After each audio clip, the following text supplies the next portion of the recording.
이렇게 뵙게 돼서 반갑습니다. 제가 기억이 한 2년 전쯤 한번 와서 뵙던 걸로 기억이 납니다.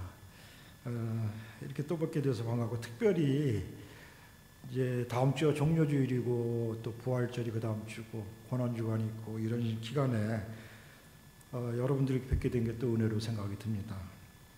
오늘 말씀은 제가 요즘 누가복음을 묵상을 하고 있습니다. 누가복음 묵상을 하고 있는데 그 중에서 삭개오에 대한 이야기를 여러분들 같이 좀 나누고 싶습니다.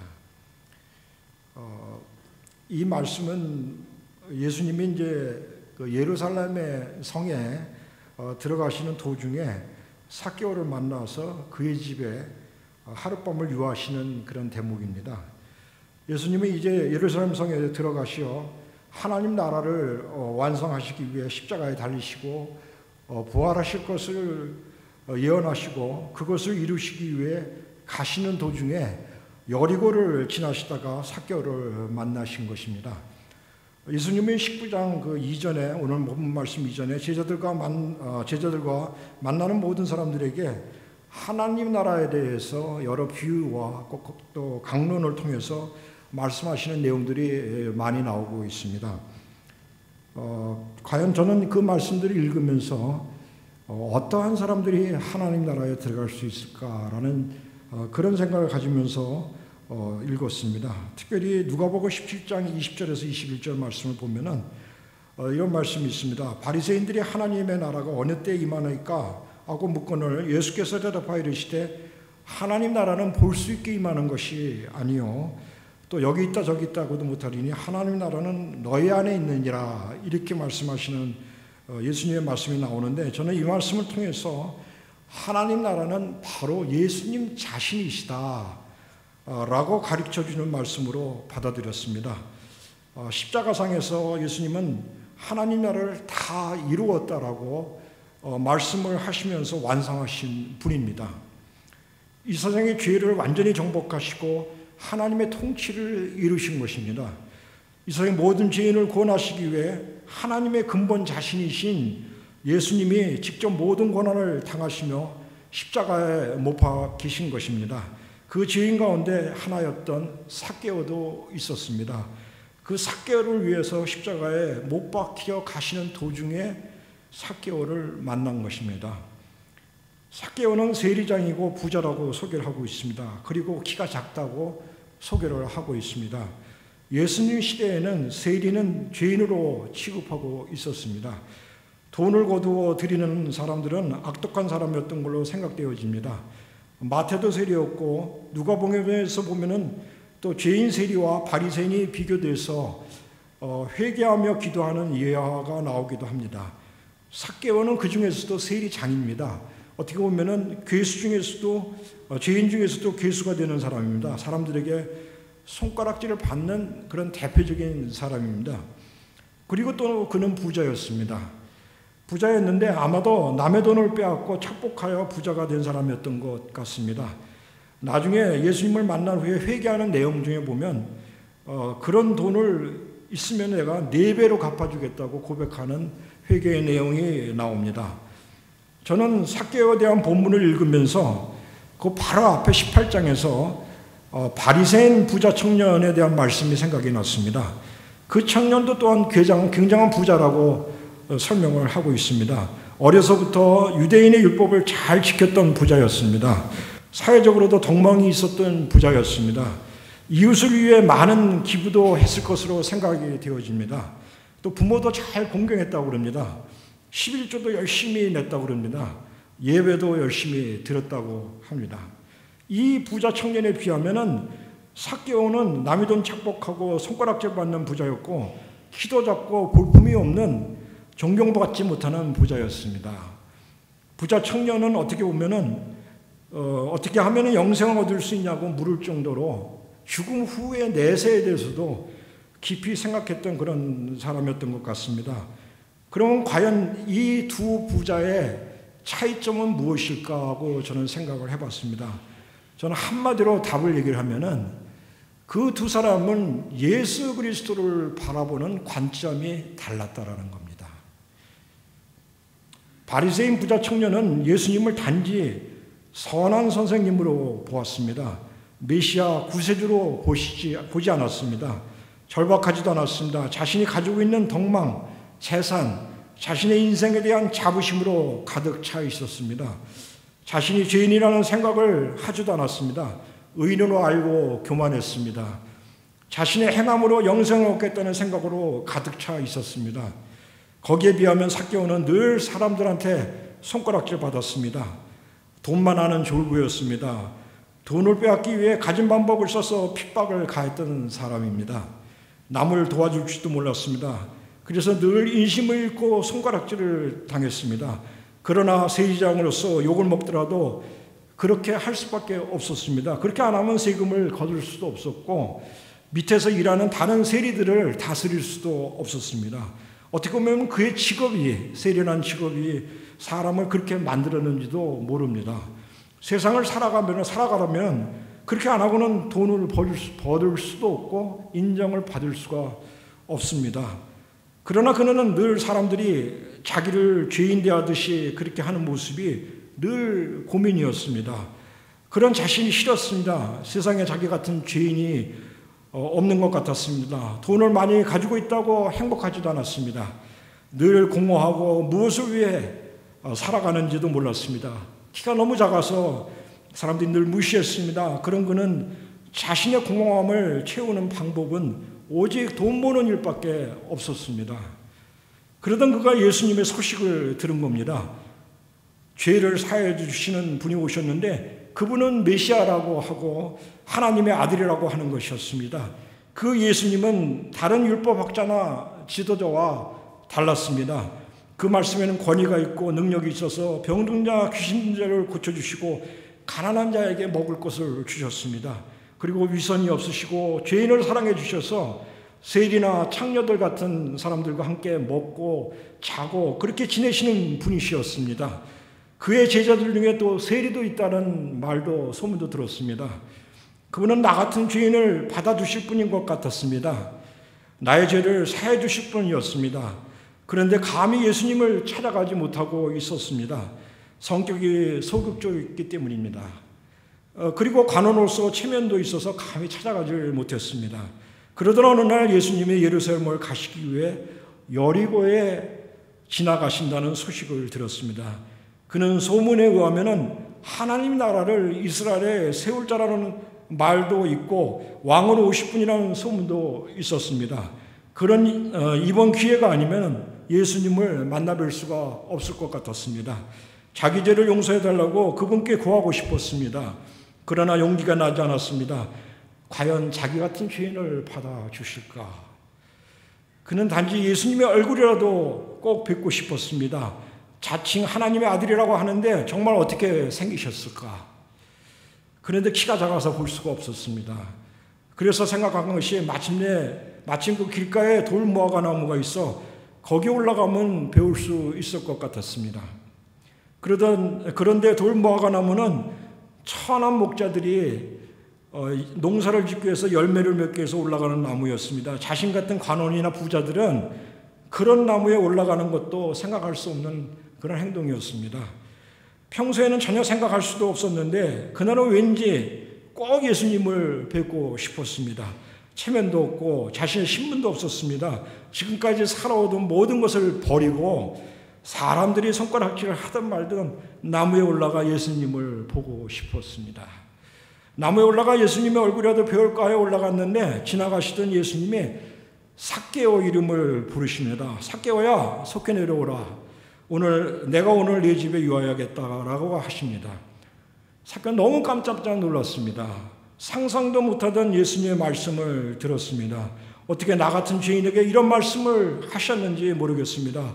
정확히 또 무슨 말씀 하시는지 자기 자신도 믿기지가 않았습니다. 그 말씀을 듣는 순간 이분은 하나님의 아들이신데 나 같은 죄인의 집에 거하시겠다고 하십니다. 나 같은 죄인을 사람 취급하시고 나와 함께 하시겠다고 하십니다.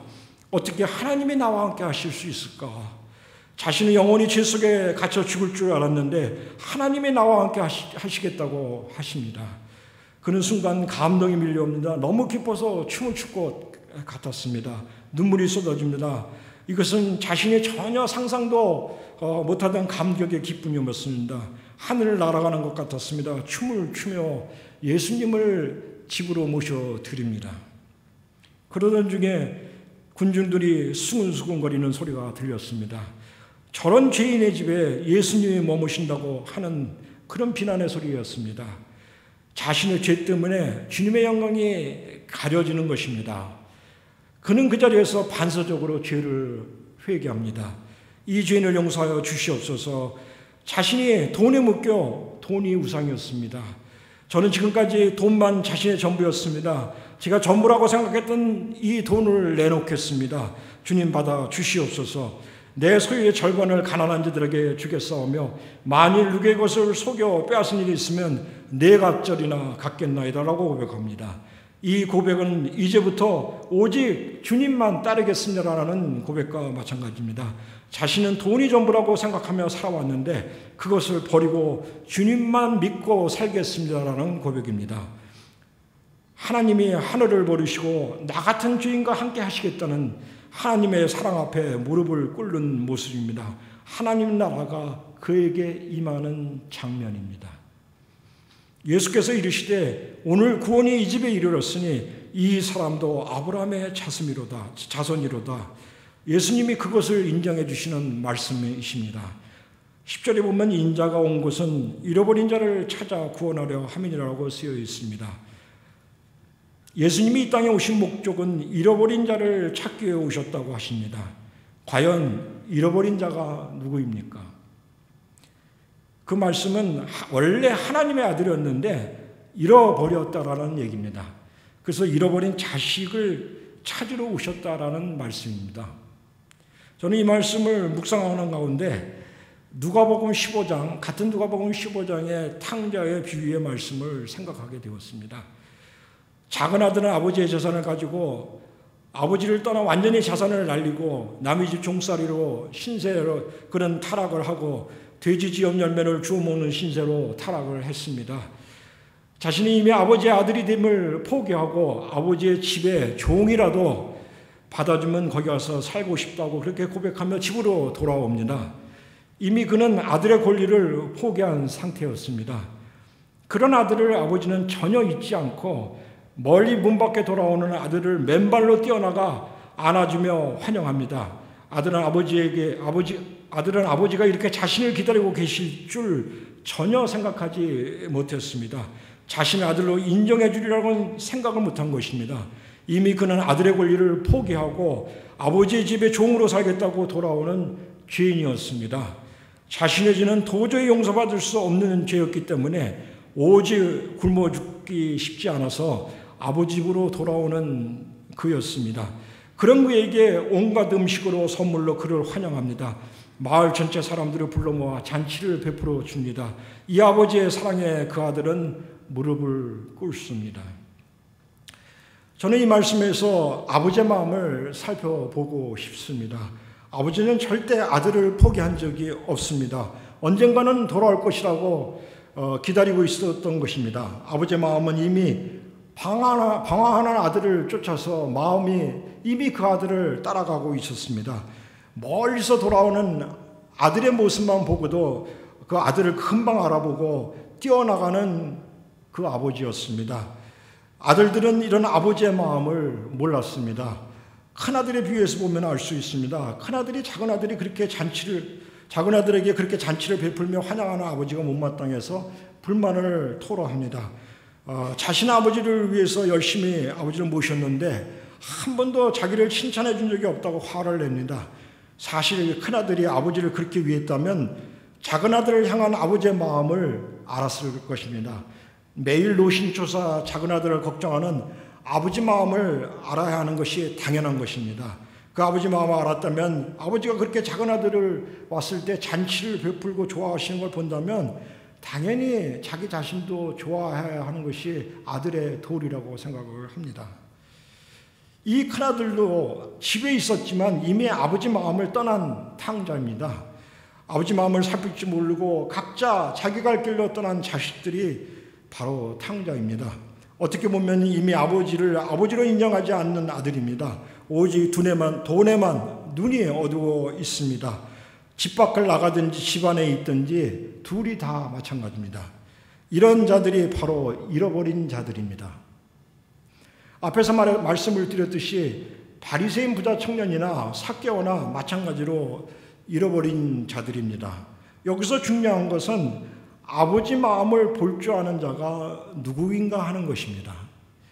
저는 삭개오의 죄 고백을 아버지는 가장 좋아하신다고 생각이 들었습니다. 그것이 아버지 마음을 알고 있다는 증거였기 때문입니다. 삭개오는 그 마음을 가지고 있었습니다. 아버지는 이런 자를 찾으십니다. 제가 중국에 20년 가까이 선교를 하면서 특별히 제가 사역했던 연변은 중국의 조선족이 한 80만 살고 있는 겁니다. 옛날에 그 땅은 북한도 땅이라고 그랬습니다. 그것에 조선족들은 우리나라의 그 조선이 망하면서 우리 민족들이 흩어지면서 정착한 땅입니다.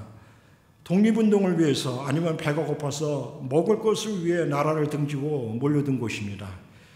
그들은 그곳에서 원치 않게 서러운 삶을 살다가 해방을 맞았습니다. 그런데 미처 고향으로 돌아가지 못하고 이데올로기 사상에 휩싸이면서 공산주의 나라에 살게 되었습니다.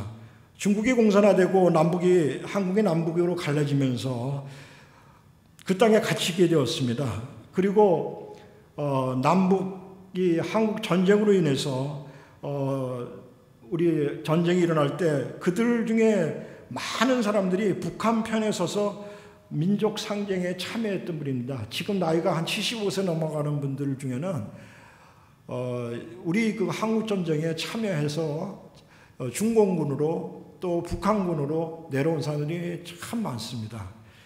그랬던 그들이었는데 그렇게 공산화 밑에서 30년 이상 갇혀 살았습니다. 그러다가 1980년대에 들어와서 중국이 개혁개방이 일어나고 한중수교가 맺어지면서 갇혔던 조선족들이 이동하기 시작을 했습니다. 지금은 전역에 퍼져 살게 되었고 한국에도 한 50만이 현재 들어와 있다는 이야기가 있습니다. 그리고 전 세계에 안 나간 나라가 없고 이 캐나다도 많이 들어와 있는 걸 알고 있습니다. 러시아 교민도 중국 교민과 마찬가지라고 생각이 듭니다. 제가 요즘 북한을 다니면서 더욱 우리 민족의 아픔을 실감을 합니다. 남북이 갈려서 서로 등을 돌려 살고 있는 우리 민족입니다. 우리 민족은 1800년의 말부터 조선이 기울면서 이런 아픔의 역사가 찾아온 것입니다. 일본 지배하에서 더욱 아픔을 맛보았습니다. 나라를 잃고 민족이 흩어지는 역사가 현재 다시 통일의 흐름으로 회복이 되고 있습니다. 잃어버린 나라를 되찾는 것입니다. 그것은 우리가 한민족으로 태어나 살고 있는 우리 민족 역사의 현재의 상황입니다. 이 운명은 우리가 한민족으로 태어났다면 어느 누구도 부인할 수 없습니다. 이 운명 속에 하나님의 부르심이 숨어 있습니다. 고난 가운데 부르시는 하나님이십니다. 우리 민족은 1800년 말에 나라가 기울 때 하나님은 이 나라를 사랑하셨습니다. 이 민족을 위해 수많은 선교사들을 보내셨습니다. 그리고 순교의 피를 통해 교회를 세우셨습니다. 그리고 나라 회복에 많은 선교사들이 기여했습니다. 나라를 잃고 헤매는 우리 민족을 선교사들을 통해서 하나님은 위로하셨습니다. 그리고 나라 회복에 꿈을 주셨습니다. 나라를 되찾았으나 본인들의 뜻에 상관없이 남의 나라 뜻에 의해서 이데올로기에 휩들렸습니다. 남북이 갈라지고 전쟁에 휩싸이게 됩니다. 전쟁을 통해 많은 아픔과 상처를 또 받았습니다. 그 아픔과 상처를 하나님이 감싸주시고 치유하시며 위로해 주셨습니다. 많은 선교사들을 다시 한국 땅에 찾아 들어와 우리 한국 사람들을 위해 또 전쟁 회복을 위해서 애쓰고 사랑으로 감싸 주었습니다. 그 고통 가운데 한국교회는 부흥하기 시작했습니다. 기도로 이겨나가기 시작했습니다. 그리고 감사를 배우기 시작하여 헌금을 하기 시작했습니다. 교회는 더욱 물질로 성장했습니다. 그리고 많은 선교사들이 한국교회를 통해서 헌신되어 전 세계로 나가기 시작을 했습니다. 북한을 되돌아보겠습니다. 특별히 북한 땅은 한국 기독교가 많은 순교의 피를 흘리고 부흥했던 곳입니다. 특히 평양은 동양의 예루살렘이라고 불릴 정도로 복음이 왕성했던 곳입니다. 제가 선교하고 있던 연변과 항교도 땅도 한국의 선교사들의 내교시 정책으로 캐나다 선교사들이 선교하던 그런 땅입니다. 그곳에도 수많은 교회와 학교와 병원이 세워졌던 곳입니다. 캐나다에서 한국으로 파송되어 나가신 분이 180명 이상이 되는 걸로 알고 있습니다. 제가 캐나다 비전으로 북한 선교를 하고 있습니다. 캐나다에서 복음을 전했던 그 땅을 다시 우리가 회복을 하자 하는 마음으로 사역을 하고 있습니다. 저는 중국에 처음 선교사로 헌신을 할 때 캐나다에서 한국으로 들어오신 선교사인데 윌리엄 제임스 홀이라는 의료 선교사의 영향을 많이 받았습니다. 이 선교사님은 청일전쟁 때 주위에 가족들이 가지 말라고 하는 그 손길을 뿌리치고 친구들이 말리는 그 손길을 뿌리치고 전쟁터였던 평양으로 갑니다. 그래서 전쟁으로 많은 상처받은 환자들을 돌보다가 너무 무리해서 병을 얻어서 다 죽어서 한성의 집으로 돌아왔는데 그때 부인에게 그 선교사는 뭐라고 그러냐면은 내가 그 평양에서 그 많은 환자들을 나 때문에 그렇게 고침을 받는 거고 예수님의 은혜가 넘쳤어 이렇게 얘기를 하면서 죽었습니다. 그런 선교사들이 참 한국에는 많이 와서 우리 민족을 위해서 그렇게 사랑했던 것입니다. 특별히 저는 그의 아들 셔우드홀이 쓴 조성회상이라는 책을 통해서 많은 도전을 받았습니다. 또 부인이신 로제타 홀이 한국의 의료선교에 많은 영향을 끼치셨는데 특별히 제가 졸업한 고려대학교 의과대학 병원은 그 로제타 홀이 세운 경성여자의학전문대학병원 그 병원의 후신이 지금 오늘날의 고려대학교 병원입니다. 저는 그 대학교를 나온 의사입니다. 저희 가족이 중국에 들어가기 전에 선교사 양화진에 있는 선교사 묘지를 가보고 참배를 하자고 해서 아이들을 다 데리고 갔습니다. 그래서 갔다가 이 윌리엄 제임스 홀의 가족분들의 묘지를 보게 됐는데 특별히 그 묘 위에 뒷면에 작은 글씨로 써있는 글씨를 봤습니다. 로마서 14장 8절의 말씀인데 우리는 사나 죽으나 주의 것이로다 이렇게 써있는 글씨를 보고 은혜를 많이 받았습니다. 저는 북한을 떠나들면서 우리 민족의 부르심을 생각하게 되었습니다. 흩어진 우리 민족을 하나님이 이렇게 사랑하신 이유가 무엇일까? 현재 전 세계에 선교사를 내배는 나라 중에서 2위를 차지할 만큼 복음이 왕성한 나라입니다. 복음의 최종의 목적은 선교입니다. 그런데 요즘 한국교회가 기울기 시작하고 있습니다. 이 한국교회가 다시 살아날 수 있는 원동력은 우리 민족의 부르심을 회복해야 한다고 생각합니다. 부르심의 소명의 의식이 약화됐기 때문에 교회가 쇠퇴하고 있다고 저는 믿습니다. 부르심의 회복은 민족의 통일에 있다고 생각합니다. 북한 땅에 피 흘리셨던 하나님의 사랑을 회복하는 것입니다. 그 땅은 지금 우상으로 죽어가고 있습니다. 공산주의 밑에서 우상으로 굶어 죽어가고 있습니다. 하나님 없다고 하는 사상 속에 죽어가고 있습니다. 한국교회가 이것을 외면하고는 하나님의 사명을 감당하기 어렵다고 생각합니다. 북한이 복음으로 통일될 때, 북한교회가 다시 회복할 때 우리 민족의 부르심을 회복할 것입니다. 전 세계를 향한 선교와 백두 예루살렘의 전초기지로서 하나님의 소명을 감당할 수 있으리라고 생각합니다. 저희 캐나다 비전은 이 꿈을 가지고 북한에 들어갔습니다. 잃어버린 땅을 회복하기 위해 잃어버린 내 민족을 찾기 위해 들어갔습니다. 이 땅에 하나님이 사랑하는 삭개오가 기다리고 있습니다. 중요한 것은 아버지의 마음을 가지고 들어가는 것입니다. 예수님은 삭개오에게 다른 어떤 말보다도 내가 너와 함께 해주겠다라는 그 말씀밖에 안 했지만 자신이 가지고 있던 우상을 내려놓고 회개하는 역사가 바로 그 북한 땅에서도 일어나리라 저는 믿습니다.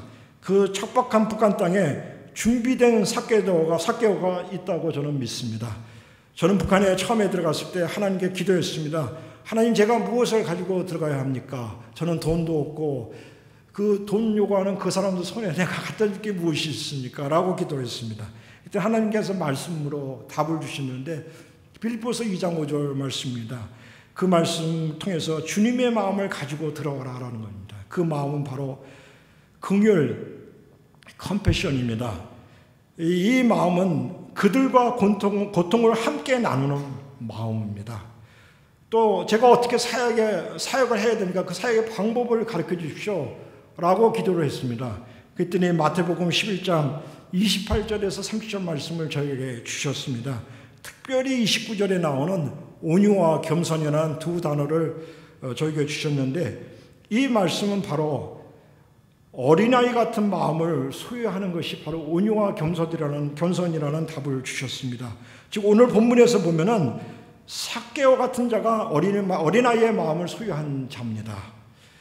모든 것을 버려두고 어린아이같이 돌무화과 나무에 올라가는 그 마음을, 이런 자만이 주님을 만날 수 있습니다. 오직 주님만을 보겠다는 일념으로 나무에 올라가는 기도와 믿음이 있어야 주님을 만날 수 있습니다. 내가 지고 있는 짐을 내려놓고 주님의 십자가 안에서 주님의 마음을 배우는 것입니다. 어린아이같이 신뢰하고 주님이 주신 십자가를 질 때 분명히 말씀에서 그 명예는 쉽고 가볍다라고 말씀을 주시고 계십니다. 그 북한 땅에 나무에 미리 올라가서 기다리고 있는 삭개오가 분명히 있으리라고 저는 믿습니다. 그 삭개오에게 다가가 함께 해주며 고통을 나누어질 때 그들은 분명히 돌아올 것입니다. 그들을 사랑하며 기다리시는 아버지의 마음을 품고 다가갈 것입니다. 잃어버린 자를 찾으시려 오신 주님이십니다. 우리 속에 돌아온 탕자의 비유에 큰아들이 아버지의 마음을 모르고 원망하는 것처럼 북한을 포기하고 혼자서 아버지 재산을 다 가지려고 그렇게 하고 있지는 않습니까? 우리 민족의 잃어버린 땅을 찾고 잃어버린 소명을 회복하기를 간절히 소원을 합니다. 이 민족을 향하신 하나님의 부르심으로 세계 선교를 감당하는 통일이 오기를 소원을 합니다. 이를 위해 북한 교회가 필요합니다. 그 땅에 피 흘리신 하나님의 뜻이 회복하기를 간절히 소원합니다. 감사합니다. 제가 말씀을 이렇게 마치고요.